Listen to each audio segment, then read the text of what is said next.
Major funding for this Read 180 workshop is provided by the National Science Foundation, America's investment in the future.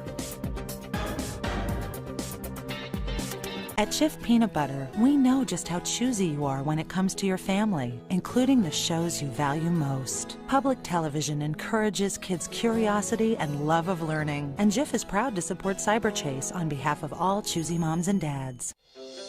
Intel Corporation is a proud supporter of PBS. The Intel Innovation in Education Initiative provides teachers with the resources to inspire their students and encourage them to unlock their potential. And by a ready-to-learn television cooperative agreement from the U.S. Department of Education through the Public Broadcasting Service. And by the Corporation for Public Broadcasting. This program was also made possible by contributions to your PBS station from viewers like you. Thank you. Welcome to Workshop 3, Combat Zone. War. It makes no difference why it's fought or what side you're on. The aftermath of a war, any war, is horrible and painful for both sides. It's hard to think of the dead. It's even harder to forget them. In this workshop, we'll take a look at the different ways people remember wars. A writer who fought in the Vietnam War tells a story about a former American soldier who remembers the war and the man he killed. A famous American poet, stunned by the attacks of 9/11, writes a poem in which he reflects on the thousands of people who were killed that day. Our video story will show how a simple memorial to a long and controversial war honored soldiers and helped the nation mourn the young men and women who were killed.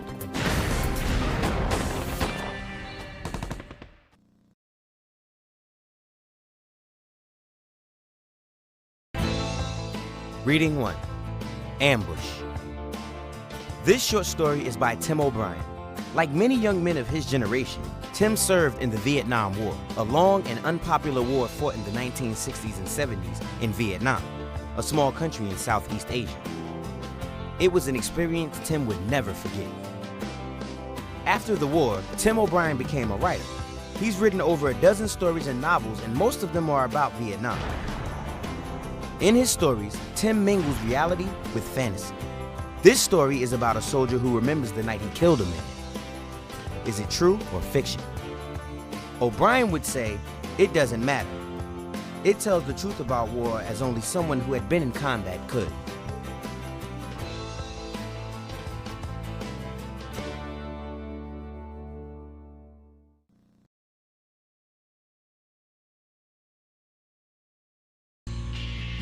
Reading 2, The Names.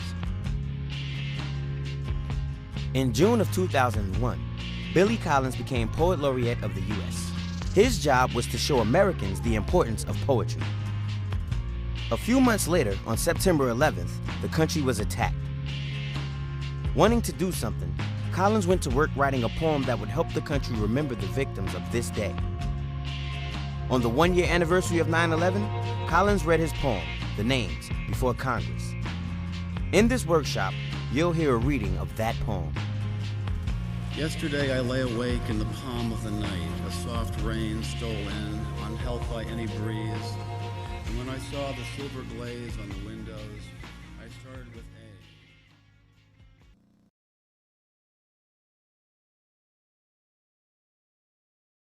The Names, by Billy Collins. Yesterday, I lay awake in the palm of the night. A soft rain stole in, unhelped by any breeze. And when I saw the silver glaze on the windows, I started with A, with Ackerman, as it happened.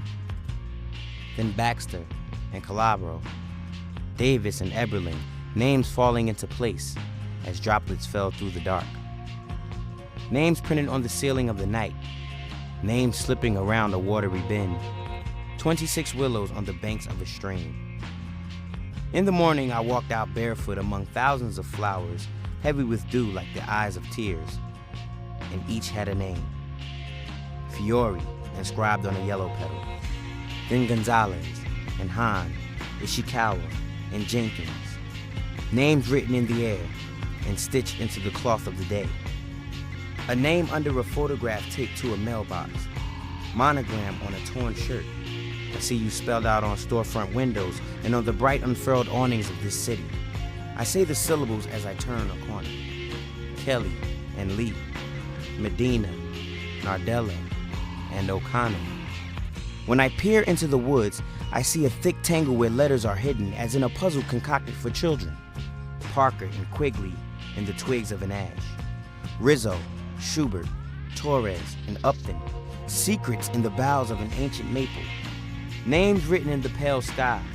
Names rising in the updraft amid buildings. Names silent in stone or cried out behind a door. Names blown over the earth and out to sea. In the evening, weakening light, the last swallows. A boy on a lake lifts his oars. A woman by a window puts a match to a candle, and the names are outlined on the rose clouds. Vanacore and Wallace. Let X stand, if it can, for the ones unfound. Then Young and Zeminski, the final jolt of Z. Names etched on the head of a pin. One name spanning a bridge, another undergoing a tunnel. A blue name needled into the skin. Names of citizens, workers, mothers and fathers, the bright-eyed daughter, the quick son. Alphabet of names in green rolls in a field. Names in the small tracks of birds. Names lifted from a hat or balanced on the tip of the tongue. Names wheeled into the dim warehouse of memory. So many names, there is barely room on the walls of the heart.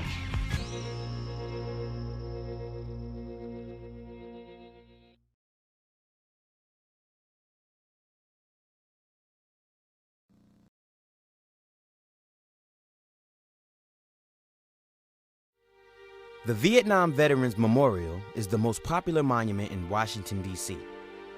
Each year, millions come to visit and find the names of loved ones who were killed in the war. But this memorial wasn't always so popular. In fact, when it was planned, some people bitterly opposed it. Take a look at this video and find out why. The Wall. For 12 years, the United States was fighting in the Vietnam War, a war that deeply divided Americans. On one side were people who supported the war. On the other were those who didn't understand why the United States was involved. Protests against the war grew, becoming larger and louder, until America withdrew its troops from Vietnam in 1973. But the soldiers returning home from Vietnam weren't always welcomed as heroes. Sometimes they were even criticized for fighting in the war, and that made them feel hurt and angry. Whether the war was right or wrong, they had risked their lives for their country, and they believed they should be recognized for it. The soldiers wanted a monument to honor their service and to mourn the thousands of Americans who died in Vietnam. So in 1981, the government sponsored a contest for the design of a Vietnam Veterans Memorial to be built in Washington, D.C. Over 1,400 designs were submitted, and some were more unusual than others. But in the end, the judges selected a design that was simple but powerful. It would be made of 2 black granite walls rising from the ground and inscribed with some 58,000 names, the names of Americans who died in Vietnam. This quiet but elegant design was the work of a 21-year-old college student, Maya Lin. Not everyone loved the winning design as much as the judges who chose it. Some of the war veterans protested, insisting on a big dramatic monument like the other landmarks in Washington, D.C. I don't see how a black ditch underground, I don't see how that honors anyone. But a compromise was reached. Maya Lin's design would be built as planned, but a bronze statue of soldiers would be put near its west entrance. When the Vietnam Veterans Memorial opened in 1982, the healing began for all Americans, but especially for the veterans of this war. Ladies and gentlemen, the Vietnam Veterans Memorial is now dedicated. Thank you, America. Thank you, finally, for remembering us. In the end, an unpopular war inspired what has become America's most popular monument.